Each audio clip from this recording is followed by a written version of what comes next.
नमस्कार, छत्तीसगढ़ है round up आप देख रहे हैं। आपके साथ मैं हूं पुनीत। खबरों की करेंगे शुरुआत जांजगीर चांपा से। इस वक्त की बड़ी खबर, सबसे बड़ी खबर आपको बता रहे हैं।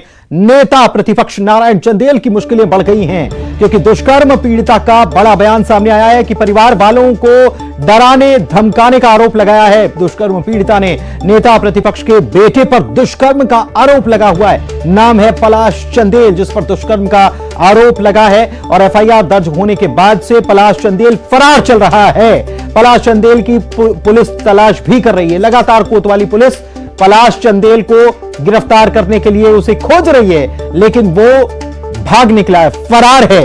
नारायण चंदेल का बेटा पलाश चंदेल, नारायण चंदेल नेता प्रतिपक्ष, दुष्कर्म का आरोप है नारायण चंदेल के बेटे पलाश चंदेल पर। पीड़िता ने बयान दिया है, बड़ा बयान दिया है। परिवार वालों को डराने धमकाने का आरोप लगाया है। नेता प्रतिपक्ष के बेटे पर दुष्कर्म का आरोप लगा है। पलाश चंदेल फरार चल रहा है एफआईआर के बाद से और पुलिस उसकी तलाश कर रही है। रोहित शुक्ला हमारे संवाददाता हमारे साथ लाइव जुड़े हुए हैं। सीधे उन्हीं से बात करते हैं और समझते हैं कि क्या लड़की ने कहा है। डराने धमकाने की बात कही गई है रोहित, और नेता प्रतिपक्ष का बेटा है, बड़े घर का बेटा जिसे कहा जाता है, और ऐसे में क्या जानकारी उसके बारे में निकलकर आ रही है, साथ ही में पीड़िता ने क्या कुछ कहा है।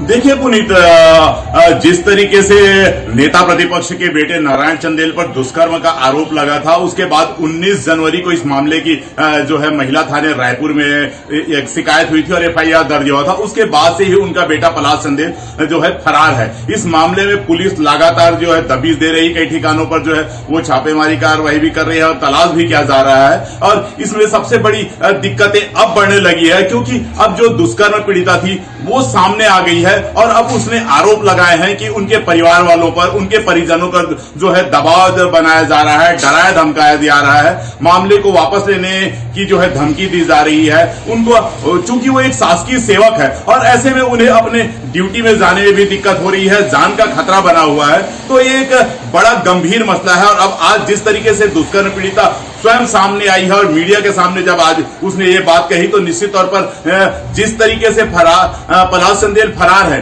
तो ऐसे में जो नारायण चंदेल के साथ साथ इससे बीजेपी की भी मुश्किलें बढ़ती नजर आ रही है क्योंकि लगातार जो है विपक्ष कड़े तेवर कर रहा है। इसमें पलाश चंदेल की गिरफ्तारी की मांग को लेकर के विरोध प्रदर्शन किए जा रहे हैं और नारायण चंदेल जिस तरीके से एक बड़े ओहदे पर हैं, एक अच्छे नेता माने जाते हैं, तो ऐसे में जरूरत है कि कहीं न कहीं राजनीतिक संरक्षण ना दिया जाए। पलाश चंदेल को जल्द से जल्द जो है उन्हें खुद पुलिस के सुपुर्द कर देना चाहिए क्योंकि अभी न्यायालय है, कोर्ट है, उन पर भरोसा करना चाहिए क्योंकि न्यायालय भी तो है। अभी आरोप लगे हैं, उसके बाद जांच होगा।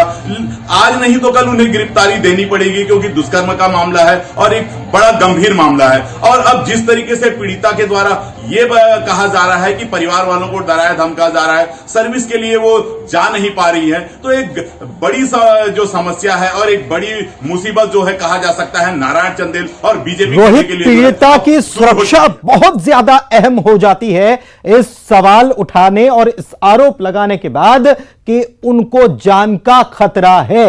ये सुरक्षा की जिम्मेदारी अब किसकी है? सरकार की बनती है ये तो।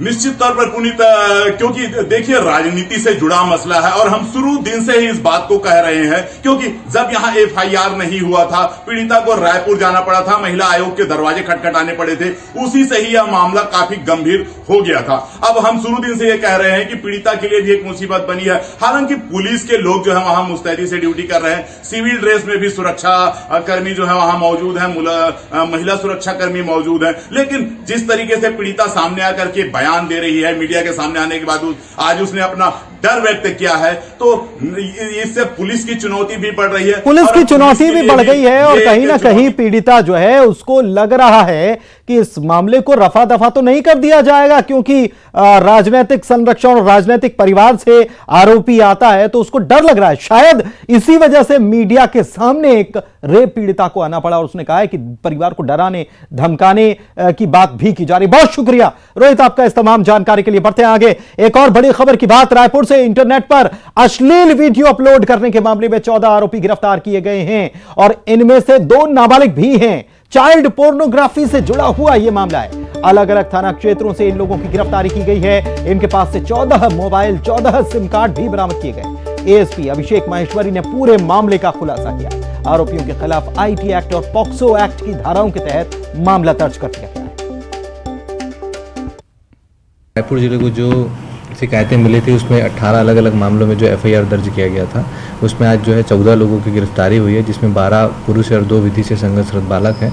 इन सभी को गिरफ्तार करके इनसे 14 नग मोबाइल फोन और सिम भी जब्त किया गया और न्यायिक रिमांड पर जेल भेजा गया। इधर छत्तीसगढ़ की राजधानी रायपुर से एक और बड़ी खबर आपको बता रहे हैं। ईडी ने 2 अधिकारियों को गिरफ्तार कर लिया। जी हां, 2 अधिकारी गिरफ्तार हुए हैं और किस मामले में? कोल स्कैम मामले में गिरफ्तारी हुई है। स्पेशल कोर्ट में दोनों को पेश भी कर दिया गया। 6 अधिकारी और व्यापारियों की पहले भी इस मामले में गिरफ्तारी हो चुकी है और 2 और अधिकारी इस मामले में गिरफ्तार कर लिए गए। राजधानी से बड़ी खबर।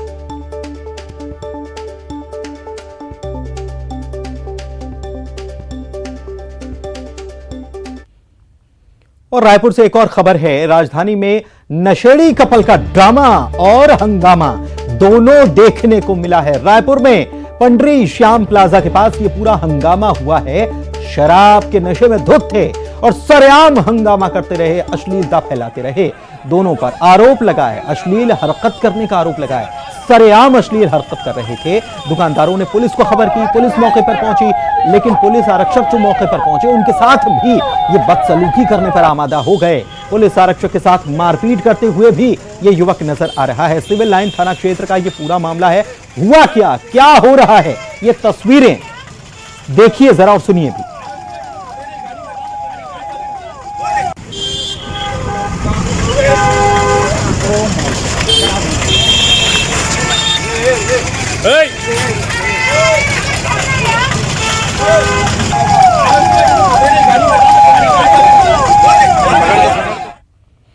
चलिए बढ़ते हैं आगे। अंबिकापुर से एक और बड़ी खबर। पेट्रोल पंप पर लूट की वारदात हुई है। 2 युवकों ने पेट्रोल पंप पर लूटपाट की वारदात को अंजाम दिया। बाइक से पेट्रोल पंप पर पहुंचे हुए थे और दोनों आरोपी छुट्टा पैसा मांगने के बहाने वारदात को अंजाम दे दिया। भागते हुए आरोपियों का कर्मचारियों ने पीछा भी किया और पीछा कर कर्मचारियों ने आरोपियों का फोटो जरूर खींच लिया है। कमलेश्वरपुर थाना क्षेत्र की यह घटना बताई जा रही है। तो इनकी तस्वीरें कैद हो गई हैं, तो पकड़ना बहुत आसान हो जाने वाला है। इनकी गाड़ी का नंबर और तमाम चीजें जो हैं अब सामने आ गई हैं। पीछा करने की कोशिश की लेकिन पकड़ तो नहीं पाए, लेकिन तस्वीर जरूर कैद कर ली है और तस्वीर से बहुत सारी चीजें पुलिस अब पूरे मामले की पड़ताल करके खंगाल लेगी। और बीजापुर से बड़ी खबर यह कि नक्सलियों की कायराना करतूत यहां पर देखने को मिली, क्योंकि यहां पर स्कूली छात्र की हत्या की वारदात को अंजाम दिया नक्सलियों ने। और वही बात, मुखबिरी का शक, मुखबिरी के शक में नाबालिग बच्चे की जान ले ली। स्कूली छात्र की हत्या कर दी गई। इस छात्र का नाम बताया जाता ताती हिड़मा और यह 12वीं कक्षा का छात्र था। पढ़ाई कर रहा था, अपना जीवन सुधारना चाह रहा था, लेकिन नक्सली क्या कर रहे हैं ये देखिए। मुखबिरी के शक में जान ले ली बच्चे की। 11 जनवरी को नक्सलियों पर हवाई कार्रवाई के लिए इसको जिम्मेदार ठहराया गया ताती हिड़मा को और मौत की सजा नक्सलियों ने देने का दावा किया। प्रेस नोट बाकायदा जारी कर रहे हैं और कह रहे हैं कि ताती हिड़मा दंतेवाड़ा में 12वीं का छात्र था, पुलिस के लिए मुखबिरी करता था। नक्सलियों ने पहले भी छात्र को हिदायत दी थी, ऐसा नक्सलियों का कहना।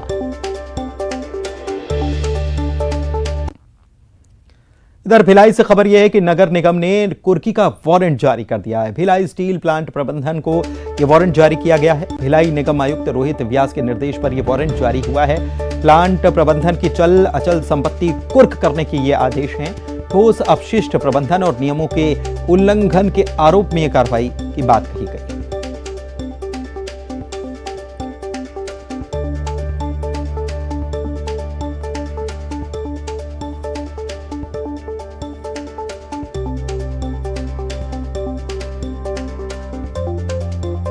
निगम ने कुर्की का वारंट जारी कर दिया है। भिलाई स्टील प्लांट पर प्रबंधन को यह वारंट जारी किया गया है।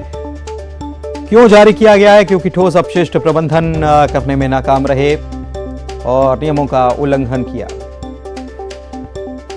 मिथिलेश हमारे संवाददाता फोन लाइन पर जुड़े हुए हैं। मिथिलेश, बड़ी खबर है अपने आप में। भिलाई स्टील प्लांट को यह नोटिस जारी होना, वारंट जारी होना, कुर्की होगी, और आरोप ये कि ठोस अपशिष्ट प्रबंधन करने में नाकामी रही इनकी। क्या है पूरा मामला, समझाइए जरा। नगर निगम के द्वारा लगातार पत्राचार किया जा रहा था और ये नगर निगम जो है वो दो भागों में बटा है। एक भिलाई टाउनशिप का एरिया कहलाता है जिसका प्रबंधन जो है वो भिलाई इस्पात संयंत्र का है और दूसरी ओर नगर निगम है। हालांकि नगर निगम और भिलाई इस्पात संयंत्र दोनों का ही दखल उस जगह में है, तो इस तरह से वहां पर बार बार जो टाउनशिप का क्षेत्र है वहां पर बार बार प्रबंधन को ये आगाह किया जा रहा था कि वहां पर जो कचरा निकलता है, डोर टू डोर कचरा निकलता है, उसको सही निष्पादन किया जाए, कचरे को उठाव किया जाए। इसके अलावा जो डेंगू प्रभावित क्षेत्र है वहां पर फॉगिंग किया जाए, वहां पर पानी ना जमा होने दिया जाए। कई बार इस तरह की लगातार चेतावनी के बाद भी जब कोई नहीं माना तो उनको जुर्माना भी लगाया गया था और लगातार जुर्माना भरने के लिए भी ये आगाह किया जा रहा था। बावजूद इसके भिलाई इस्पात संयंत्र ने ध्यान नहीं दिया और 1,25,000 रुपए तक का उनको जुर्माना लगाया गया था, जो निगम ने नहीं, भिलाई इस्पात संयंत्र ने नहीं भरा था। और इस वजह से आज निगम आयुक्त रोहित व्यास के निर्देश पर आज कुर्की वारंट जारी किया गया है और इसके बाद में जो है वो भिलाई इस्पात संयंत्र का किस तरह का रुख होता है ये देखने वाली बात होगी। कुर्की का वारंट जारी किया गया, इसमें कोई समय सीमा तय की गई होगी? अगर तब तक नहीं करते तब तक तो फिर कुर्की की जा सकती है, क्या है इसमें डिटेल्स? देखिए, अभी ऐसा कोई तय सीमा की जिक्र नहीं किया गया है, लेकिन एक कुर्की वारंट जारी होना भिलाई इस्पात संयंत्र प्रबंधन जैसे काफी बड़ा जो सेल का एक सबसे बड़ा उपक्रम है। और भिलाई इस्पात संयंत्र जब है जो सबसे बड़ी, इसको सिरमौर कहा जाता है, उसके खिलाफ में जब इस तरह की कार्रवाई होती है तो निस्संदेह काफी चिंताजनक विषय है, क्योंकि लगातार जनहित की बात हो रही है यहाँ पर। जिस तरह से भिलाई में डेंगू फैला था, जिस तरह से डायरिया फैला था, जिस तरह से कचरे को लेकर जो काफी कुछ बीमारियां फैली, इसको लेकर निगम प्रबंधन का ये कहना है कि बार बार टाउनशिप में ये देखा जा रहा है कि कचरे का सही ढंग से उठाव नहीं हो पा रहा है, ना उसका ठीक ढंग से निष्पादन हो पा रहा है और ना ही साफ सफाई की कोई व्यवस्था की जा रही है। तो इसी वजह से उनको पहले नोटिस दिया गया और नोटिस का कोई जवाब नहीं दिया गया, तो अब कुर्की वारंट जारी किया गया है। देखने वाली बात होगी कि समय सीमा कितना निर्धारित किया गया है, क्योंकि अभी इसका स्पष्ट रूप से उल्लेख अभी पूरी तरह देखने को नहीं मिल रहा है। बीएसपी की तरफ से क्या कहा जा रहा है?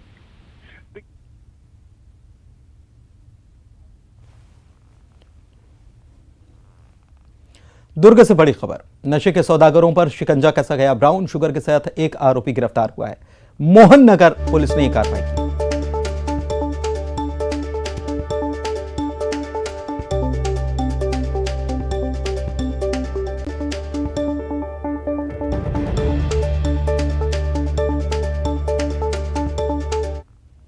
दिल्ली से बड़ी खबर, गणतंत्र दिवस पर सम्मानित होंगे पुलिस अधिकारी। छत्तीसगढ़ के 7 पुलिसकर्मियों को सम्मान दिया जाएगा। 7 पुलिसकर्मियों को गैलेंट्री अवार्ड मिलेगा।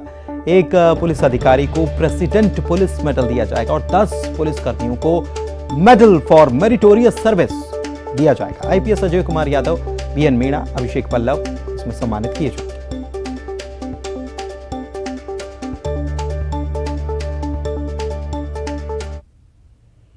राज्य का मुख्य गणतंत्र दिवस समारोह रायपुर के पुलिस परेड ग्राउंड में होगा, जिसमें 2 साल बाद झांकियां निकलेंगी, जिसमें सरकार की योजनाओं और विभागों में चल रहे कार्यक्रम को झांकियों के जरिए दिखाया जाएगा। पुलिस परेड ग्राउंड के पास ही झांकियों को अंतिम रूप दिया जा रहा है। कल राज्यपाल अनुसुईया उइके ध्वजारोहण करेंगी और परेड की झंडा फहराएंगी और परेड की सलामी लेंगी। परेड में इस बार झारखंड की सशस्त्र बल भी शामिल होगी। 26 जनवरी को 50 से ज्यादा अधिकारी और जवान सम्मानित किए जाएंगे। गणतंत्र दिवस पर सुबह 7 से दोपहर 12 बजे तक परेड ग्राउंड की ओर वाहनों का प्रवेश बंद रहेगा। साल के बाद पहली बार गणतंत्र दिवस समारोह में झांकियां परेड ग्राउंड की शोभा बढ़ाएंगी। आप ठीक मेरे पीछे जो झांकी देख रहे हैं, छत्तीसगढ़ महतारी की ये झांकी तैयार की गई है और ये खूबसूरत झांकियां एक तरह से गणतंत्र दिवस समारोह में निकलेंगी। विभिन्न विभागों की जो झांकियां हैं वो तैयार की गई हैं। एक से बढ़कर एक कलाकृति यहाँ पर तैयार की गई है, आप देख ही सकते हैं। और इन झांकियों का दीदार करने के लिए जो लोग हैं वो पुलिस परेड ग्राउंड पहुंचेंगे। एक तरह से जो मुख्य कार्यक्रम का आयोजन होता है राज्य स्तरीय, वो रायपुर के पुलिस परेड ग्राउंड में किया जाता है और हर साल की ये परंपरा रही है कि विभिन्न विभागों की जो झांकियां हैं वो यहाँ पर तैयार की जाती रही हैं। लेकिन कोविड काल के दौरान ये झांकियां बंद कर दी गई थी और अभी आप ये देखिए कि जब हालात जो हैं वो लगभग सामान्य हुए हैं, उसके बाद जो झांकियां हैं वो फिर एक बार तैयार की गई हैं और सभी विभागों की जो जानकारियां हैं, योजनाएं हैं सरकार की, वो इन झांकियों के जरिए जो है लोगों को देखने को मिलेगी। हालांकि स्कूली बच्चों का जो सांस्कृतिक कार्यक्रम है वो इस बार भी नहीं रखा गया है, लेकिन इसके बावजूद जो झांकियां हैं वो तैयार की जा रही हैं। तो एक तरह से यही वो झांकियां हैं जिसको तैयार करने के लिए कलाकार मेहनत कर रहे हैं और 26 जनवरी को पुलिस परेड ग्राउंड में यही झांकियां जो हैं वो निकलेंगी और लोग दीदार इसका कर सकेंगे। कैमरा पर्सन इमरान कुरैशी के साथ देवव्रत भगत, न्यूज 18 रायपुर। और रायपुर के परेड ग्राउंड में गणतंत्र दिवस पर चल रही तैयारियों का जायजा लेने आबकारी मंत्री कवासी लखमा पहुंचे। अनोखा अंदाज उनका नजर आया। परेड ग्राउंड में चल रही तैयारियों के बीच मंत्री लखमा बज रहे गानों पर थिरकने लग गए और छात्रों के साथ आबकारी मंत्री खूब थिरकते हुए नजर आए। देखिए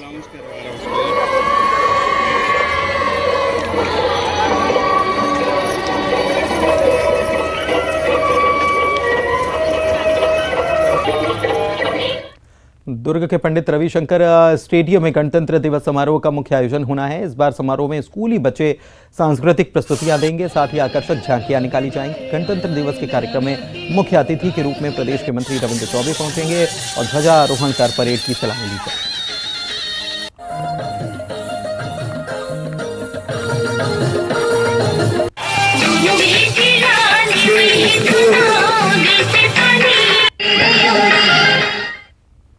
पूर्व मुख्यमंत्री डॉक्टर रमन सिंह इस बार दिल्ली में बीजेपी के राष्ट्रीय कार्यालय में झंडा फहराएंगे। संगठन ने पहली बार छत्तीसगढ़ के किसी बीजेपी नेता को राष्ट्रीय कार्यालय में झंडा फहराने की जिम्मेदारी दी है। गरियाबंद में राजिम में किसान कल तिरंगा ट्रैक्टर रैली निकालने वाले हैं। फसलों पर न्यूनतम समर्थन मूल्य की मांग को लेकर किसान संगठन कल ट्रैक्टर तिरंगा रैली निकालेंगे।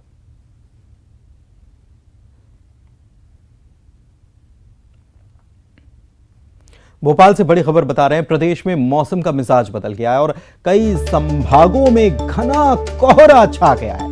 ग्वालियर, चंबल, रीवा, सागर संभागों में मावठा गिरने के आसार हो रहे हैं। बारिश के आसार भी नजर आ रहे हैं। भोपाल समेत कई जिलों में तो बूंदाबांदी के भी आसार हैं। ग्वालियर, चंबल संभाग में ओलावृष्टि हो सकती है और रात के तापमान में वृद्धि होने की संभावना है। वेस्ट विदर्भा तक अक्रॉस वेस्ट एमपी और ईस्ट राजस्थान, हरियाणा होते हुए एक ट्रफ लाइन पास हो रही है। देखिए अभी जो ट्रफ लाइन है इसके कारण जो बादलों की स्थिति बनी हुई है और ये बादल हम देखेंगे कि ग्वालियर, चंबल, सागर संभाग के जो जिले हैं यहाँ पर तो काफी मात्रा में है और यहाँ पर चांसेस ज्यादा हैं। कम से कम ग्वालियर, चंबल संभाग के बाद अब राजधानी भोपाल में भी बारिश ने दस्तक दी है। आज सुबह से ही बादल छाए हुए और रात होते ही बारिश भी यहाँ पर हो गई। ग्वालियर, चंबल संभाग और बुंदेलखंड के बाद अब मावठ की बारिश ने राजधानी भोपाल में भी दस्तक दे दी है। आज सुबह से ही जो है भोपाल में बादल छाए हुए थे और मौसम विभाग इस बात की पहले ही अनुमान जता चुका था कि आने वाले समय में भोपाल संभाग में भी कुछ इलाकों में बारिश हो सकती है। इसके अलावा कई और ऐसे इलाके हैं जहां पर बारिश की पूर्वानुमान जताया और इसी बीच अब देखिए देर शाम से जो है वो हल्का सा माहौल काफ़ी ठंडा हो गया था और अब जाके जो है वो तेज़ बारिश का दौर जो है वो शुरू हो गया है। मौसम विभाग इस तरीके से पहले ही कह चुका है कि आने वाले 2 से 3 दिन जो है वो मध्य प्रदेश के कई इलाकों में बारिश का कहर बरपा सकते हैं। ये बारिश है कहीं ना कहीं फसलों के हिसाब से तो थोड़ी ठीक कही जा सकती है मावठ की बारिश, क्योंकि गेहूं हो, चना हो, इसके लिए जो तीसरी पानी की आवश्यकता होती है और ऐसे में वो पानी इस मावठ के माध्यम से मिल जाएगा। लेकिन यदि ये पानी लगातार पड़ता है तो ये जो है उसके बाद ये पाले में तब्दील हो जाएगा और फसलों को भी ख़राब करने लगा। इसके साथ ही ये भी देखने में आया कि जैसे ही ये बारिश थमेगी उसके बाद मध्य प्रदेश के अधिकांश जिलों में एक बार फिर तापमान में गिरावट दर्ज की जाएगी। कैमरामैन खिलान सिंह के साथ सैलन सिंह, न्यूज। और आइए अब देखते हैं 25 सेकंड में खबरें।